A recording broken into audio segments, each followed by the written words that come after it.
How you doing, YouTube? Matt Massa Beer Reviews back with a little bit of, Hop Butcher up in its piece in the form of, I forget, the way in Total Daylight.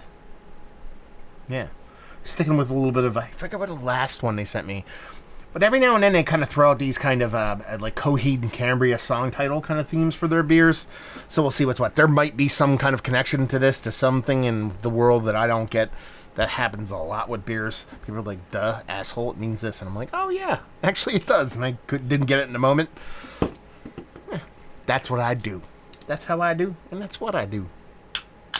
Cracking this sucker, see what she's got. 99.9% of the hop butcher they get comes from the brewery themselves. Full disclosure. So I will poop on them if they suck. But I like them for a reason, because they don't suck that much. Label-wise, you know, from a distance, I would go, you know, this is kind of simple, Jets level stuff, but I really like it. I don't know what there is about it. It's, maybe it's that Coheed and Cambria title.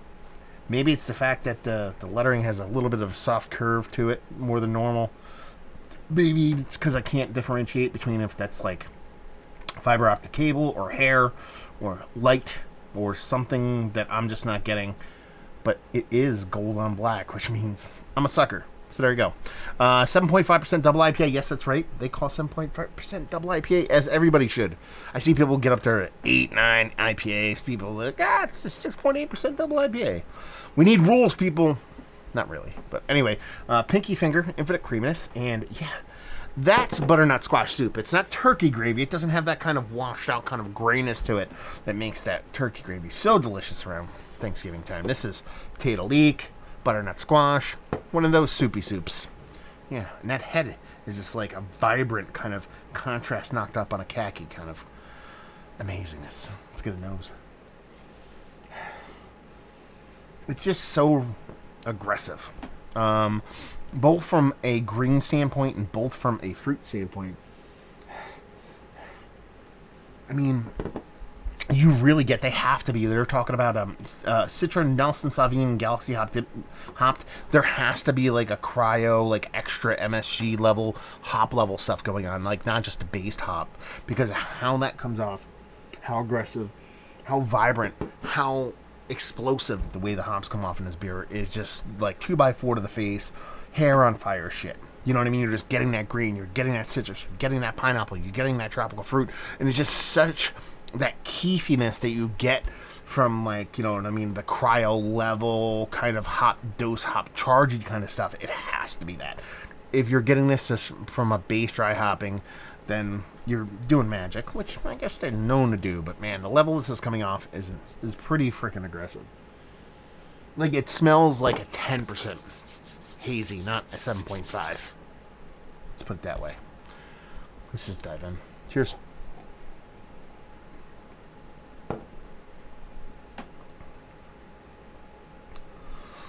It's fucking delicious. Okay, we didn't go over the tasting notes in the back. I usually like to go over them. I'm not a big tasting notes guy, but I do like to do it with hop butcher. They talk about lush citrus, pleasant dank, and ripe tropical. I mean, that's kind of generic. You're talking about, you know, Citron, Nelson Sauvignon, and Galaxy hop beer. You're kind of gonna lean in those directions just generically, but I think it's the kind of adjectives that they put before them: lush, pleasant, dank, and ripe. I mean, it's kind of like a no shit Sherlock thing where you're like, you got it on point, but you have no idea how many times. And this is not it's been the case at Hop Butcher too, but for this particular beer, it's so nice to see additional descriptors that actually hit the mark, because it is a lush kind of citrus. There's a softness, creaminess to it. It's not super sharp, super acidic, and it runs the gamut across the board. That's why I went like orange, grapefruit, pineapple, those kind of things going on. You're talking about a pleasant dank. It's the way it comes off. The green is very a soft kind of keefy kind of weedy kind of greenness, but it's not super stanky. It's not super overly aggressive, but it is in a way that it's rounded. It's not sharp on the edges. And then you have that ripe tropical. I mean, it's tropical fruit all the way. It's probably the most aggressive portion of the beer, and that's the sharpest portion of the beer. But again, in perspective, in the way the beer kind of comes off, it's sharp.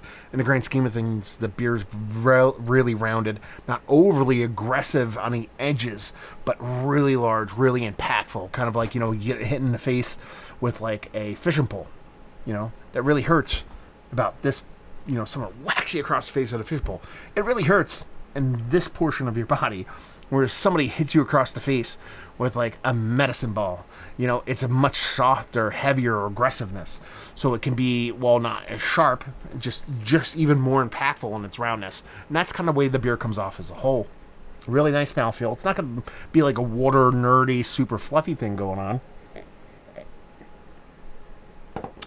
But it's quite nice. Yeah, it's fucking fantastic. What do you want me to say? Yeah. It's hop butchery. I know that doesn't sound like much either. Another no shit Sherlock thing, but it does have this kind of upper echelon kind of New England style haziness going on with this little tweak, little fuckduggery on the hop front to kind of separate itself from what a lot of other people do. It's kind of one of the reasons why I'm a fan of what they do, and it's kind of a reason why I dig their beers so much in general. I mean, because they're willing to take a little bit of a curveball with a couple different things to make their beers kind of stand out from the crowd. Sometimes they hit, sometimes they miss. This is a hit. Sometimes they just don't do it for me. But yeah, this one does not suck. So let's talk about it. It's one of the better double IPAs I've had as of late. Yes, it's eking towards that Mount Rushmore status. It probably should be there. I don't know why I want to keep it out of there. I don't know. Maybe I'm an asshole or something. I don't know. But it's very, very close. Value and availability. Their price point's actually really good. I think for a beer like this, I just taught this to Jeremiah the other day. I think these are like $14 to $16 a 4-pack. I think, which is kind of a little bit below market standard for this level of beer. Not brewery only, because they don't do that. You have to get it at a bottle shop, but they go quick and leave you with, if you like what we like this beer, if you like big old hazies, you like tropical fruit, big dense mouthfeels, and yeah, Code and Cambria titles. You'll like this. So there you go. Another review in the books. Hopefully you guys enjoyed it. Down there if you want to talk about it. Massive Beers. If you want to check me out doing the social media stuff, Beer Massive. Want to check me out doing the whole podcasting thing. Hopefully you guys enjoyed the review. Hopefully enjoying a little hot butcher right now. Hopefully see you next time. Cheers.